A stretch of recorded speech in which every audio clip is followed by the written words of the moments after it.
Thank you very much. Thank you for inviting me to this conference. It's a great honor to be here and to have the opportunity to speak to you and give you a short overview over the development of civil law in Austria. Just have to take a look at the time because I think it's 20 minutes and I'll do my best to not to talk too long. So how does it work here? Okay. Oh yes, fine. Okay, on that slide you see a survey of contents. So this is what I'm going to talk about. We'll start with the characteristic features of the Austrian Civil Code, and then I will provide or will give you a short overview of the historic development dealing with the 19th century, with the 20th century, and with the 21st century. And when we come to an end, I will try a short glimpse into the future, if that it's possible. Okay, we start with the characteristic features, and many of the presentations we heard already dealt with the historic background of the Austrian Civil Code, so I do not have to go into detail anymore. Just to repeat again that the Austrian Civil Code is part of the first generation of civil codes you find in Europe. After the, well, more or less first one, the Allgemeines Landrecht of the Prussian states, German codification in 1794, then the French Civil Code, le Code Civil of 1804. Perhaps you should also mention the Code Civil de Louisiana, which dates back to 1807 or 1808. And then we have the Austrian Civil Code, Allgemeines Bürgerliches Gesetzbuch, ABGB, from 1811, which is still in force today. And it was in force basically in the Austrian countries. It was, well, since I'm giving my presentation in Hungary, I tried to check again whether or not it was applicable in Hungary, and it was applicable in Hungary only for a couple of years, and Professor Vékas told me yesterday that 1852 is not quite correct, it should be 1853. Just 1 year of difference, but you see, Hungarians obviously were not so happy with the Austrian Civil Code, so they applied it for just eight years, something like that. But in the Austrian countries, what is now the Czech Republic, what is now the southern part of Poland and Slovenia and others, the Austrian Civil Code was to be applied. And the interesting thing is that there are various translations of the Austrian Civil Code, since the Austrian-Hungarian Empire was a multilingual state. There are quite a lot of translations into Czech language, into Polish language, into even Italian language, and others. So in a way, the Austrian-Hungarian Empire perhaps was a little like the European Union in a nutshell, at least from the language perspective. Okay, so let us take a look at some of the characteristic features of the Austrian Civil Code. And the first characteristic feature I would like to mention is that it was inspired by natural law, especially by the legal philosophy of Immanuel Kant. And in the Civil Code you find some provisions where you can see that influence in a very immediate way. And one of the examples is Article 16 or Paragraph 16, which says, I'm not quite sure whether the translation is very good, but it would be something like, every individual person, every individual has inherent rights already evident by common sense, in German it's Vernunft, and has thus to be considered as a person, which tells you that legal personality of a human being is not provided by law, it exists by itself, just by the existence of the human being. And there are some other provisions in the Civil Code which are inspired by natural law in a very similar way.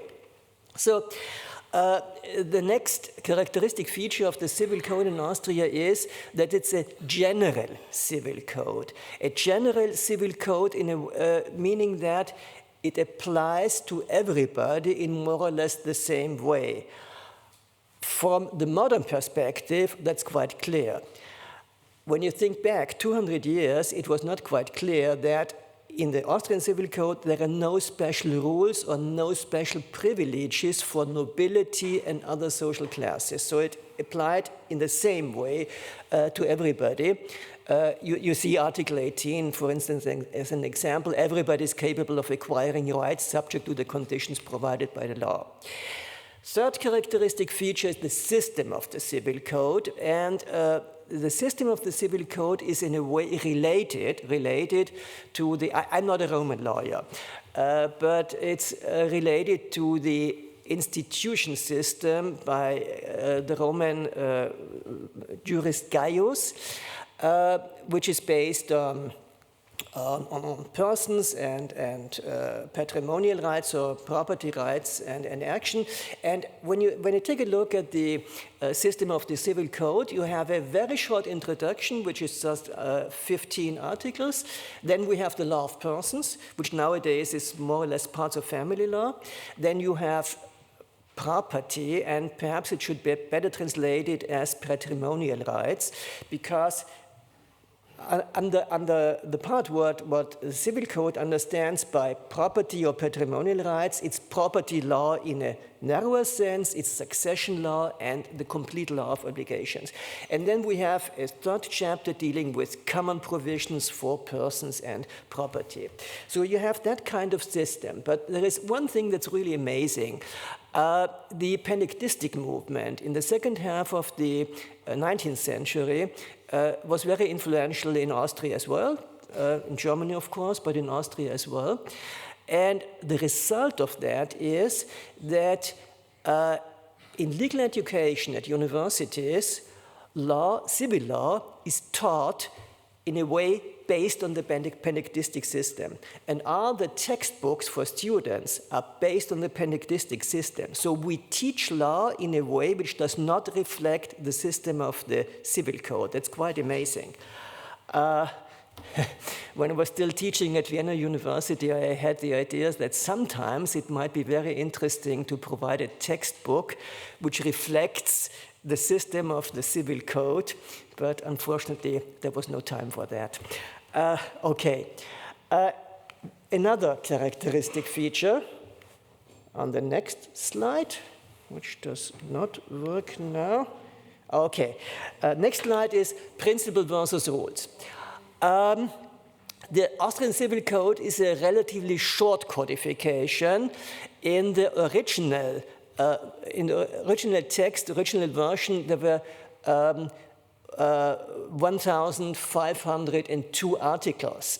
And that's pretty short if you compare it with other codification. For instance, the Allgemeines Landrecht of the Prussian states, I didn't count them, but literature tells me that it has around 19,000 articles. So in the Austrian Civil Code, you find less than 10% of the articles.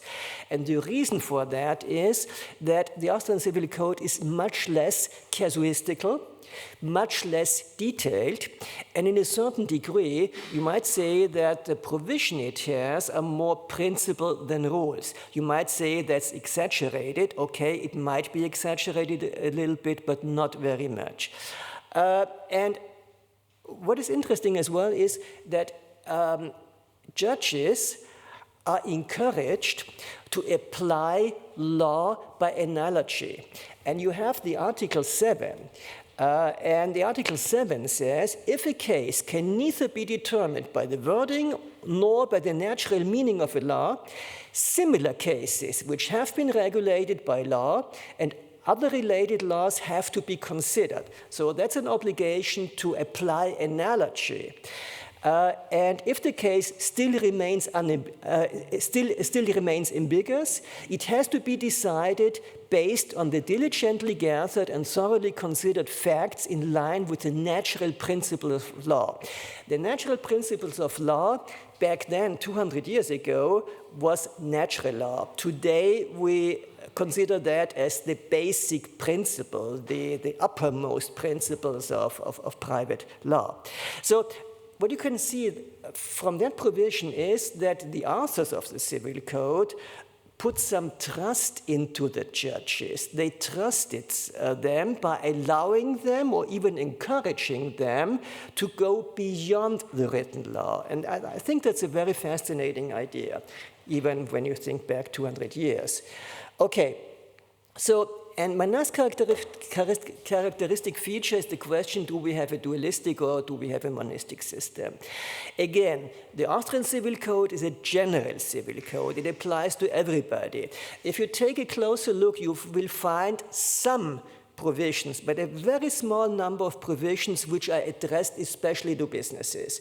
And one example is the Article 1030, which provides a presumption of power of attorney for an employee who's working in a shop. And that's addressed especially to businesses. Okay, but there's a very small number of provisions. Yes, and one should also say that in the Civil Code there is a chapter on partnerships, which is based on the Roman law Societas, but at the time when the Civil Code was adopted more than 200 years ago, these provisions on partnership were the only provisions for companies we had. So all the companies that existed, even joint stock companies, were based on that chapter on partnerships. Okay, however, right from the beginning, in the first half of the 19th century, there was the idea that the Civil Code should be completed by a commercial code. And there was even a working group in around 815, 820. There was a working group for a special commercial code, but this idea failed. The efforts to prepare a commercial code failed. So actually it took until 1862 that Austria adopted the German General Commercial Code, which remained into force until 1938. And in 1938, under the Nazi regime, the German Commercial Code from 1900 was adopted, and after some amendments, it's still in force today. Which means that the Austrian system is based on a dualistic system. So we have the civil code and we have a commercial code, and of course lots of different laws for special types of companies, joint stock company, company with limited liability, and so on. Okay, so these are the characteristic features, and now I should go back again. Okay, yes, and we'll continue with, sorry for that. We'll continue with the 19th century. Development in the 19th century, I think it's very short. 19th century was the era of Biedermeier, the era of peace and tranquility, at least in the field of legislation, and not much happened. Practically nothing happened.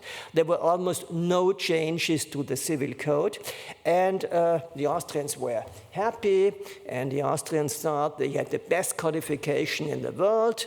Again, you might say I'm exaggerating it a little bit, but I do, but I'm not very much, so everybody was satisfied. And the amazing thing is that the Industrial Revolution did not affect the Civil Code. When you go back 200 years, when the Civil Code was adopted, it was the time before industry, it was the time even before railroads, it was the time of horse-drawn carriages, it was a completely different economic system, different economic environment, and it's really amazing that the Industrial Revolution did not really affect the Civil Code. And the lack of legislation does not reflect the enormous development in the field of academic research, and again, I'm referring to the panentheistic movement. So that's basically the 19th century. That's very easy. Now we continue with the 20th century. And in the 20th century, right from the beginning, things changed. And one of the major reasons for that was that at the 1st January of 1900, it was mentioned before yesterday already, the German Civil Code came into force. And that gave the Austrians the idea that perhaps the Austrian Civil Code was not as modern and as contemporary anymore as they had believed. And legislation, there was a huge discussion which started then, and legislation came to the conclusion that the Civil Code needed some kind of a facelift. And the facelift was prepared between, it was also mentioned yesterday already, between 1914 and 1916. There was 3 larger amendments, the so-called Teilnovellen, it was mentioned yesterday, and they wanted to facelift or to revamp, you might say, the Austrian Civil Code. These amendments, these Teilnovellen, are partially influenced by the German Civil Code. Some provisions were copied almost literally from the German Civil Code and transferred into the Austrian one. And what is amazing is that the Austrian-Hungarian Empire, during the time of the First World War, at the brink of collapse already, still had the power for these major amendments. Okay, so after the breakdown, after the collapse of the Austrian-Hungarian Empire, then came the Nazis, and the Civil Code survived the Nazi regime. And the reason for that was not that the Nazis were so enthusiastic about the Austrian Civil Code. The idea was that the Nazi had the idea to replace both the German Civil Code and the Austrian Civil Code by a new Civil Code, which of course should be inspired by Nazi ideology. But this idea failed because the Nazi regime broke down before that idea could be finalized.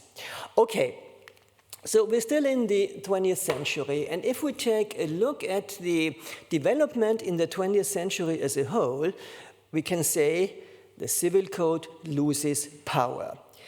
The idea of the codification, at least in Austria, has eroded, become weaker during the entire 20th century. And you can see that from the very simple fact that today, many parts of private law, and especially those which mostly affect people's everyday life, are regulated outside the Civil Code in special laws. And this is especially true for labor law. You find some general provisions on a labor contract in the Civil Code, but most of it is regulated in special laws outside the Civil Code. It's especially true for housing law, for instance, lease of apartments, condominiums, and so on. It's true for consumer law, which of course is inspired very much by the EU law. It's especially true for consumer law. About 40 years ago, there was the first Consumer Protection Act, but nowadays, consumer protection law is, you can find that in at least a dozen special laws, consumer law, strict liability, railways, cars, and so on. And perhaps I should add a 5th branch of law, which also is in great parts regulated outside the Civil Code, that's family law. Okay, so the idea of the codification loses power. So now we're turning to the 21st century, and I will start with the question, where do we stand today? And my assessment, I'm sure some of my other Austrian colleagues would come to a different conclusion, but my assessment is that the Austrian Civil Code is just a torso. It's still a general code in the sense that it applies to everyone, but it's no more a general code which would provide solution for most of the legal conflicts one might expect. So I think it's just a torso.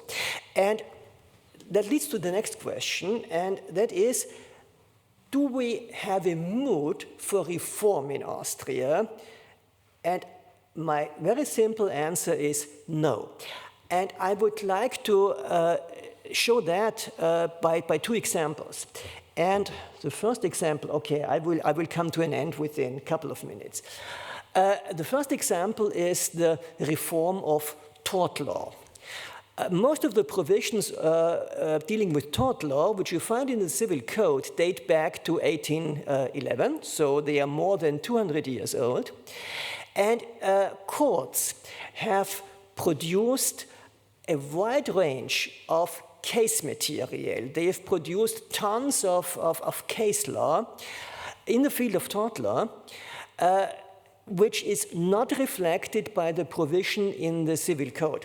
So if you just read the provision in the Civil Code, you would not have an idea what courts produced from these provisions. So there is really case law in that field of law. So in 2001, the Austrian Ministry of Justice had the idea, let us recodify tort law. Let us make a new tort law. And that's a good idea. And what happened then was that there were 2 competing working groups. The members of the first working group were appointed by the Ministry of Justice. The members of the second working group more or less appointed themselves. Most of them were academics who had not been appointed in the first working group. So there were 2 competing working groups, and both of them prepared a draft for a new tort law. And these drafts were completely contradictory, which had 2 reasons. The first reason is it was a methodological one. The first working group was I should not be too ironic about it. First working group were the members of which were very much fond of Walter Wilburg's flexible system. So the entire draft was based on Walter Wilburg's flexible system. And the members of the other working group strictly opposed the flexible system. So that was the methodological reason. The second reason perhaps was even a personal one, because some of the members of both working groups were even hostile to each other.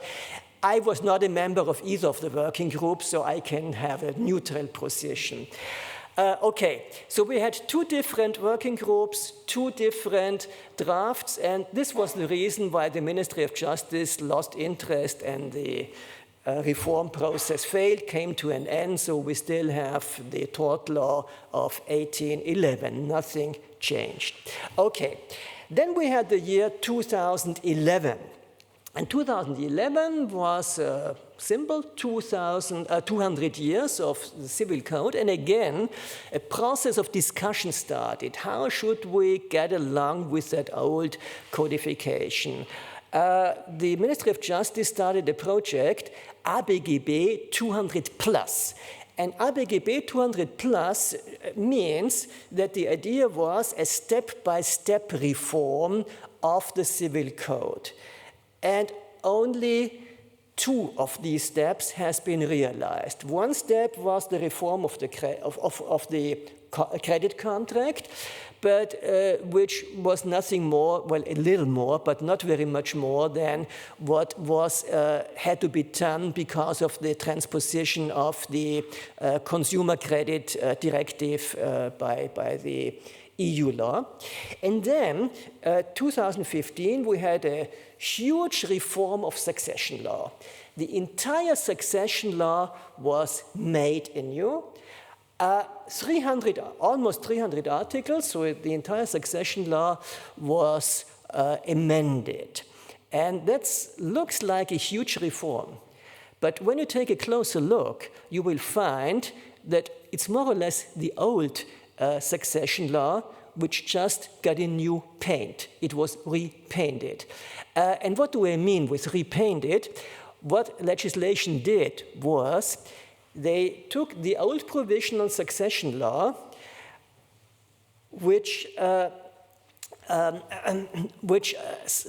some of the provisions were difficult to understand because they use a language of 200 years ago.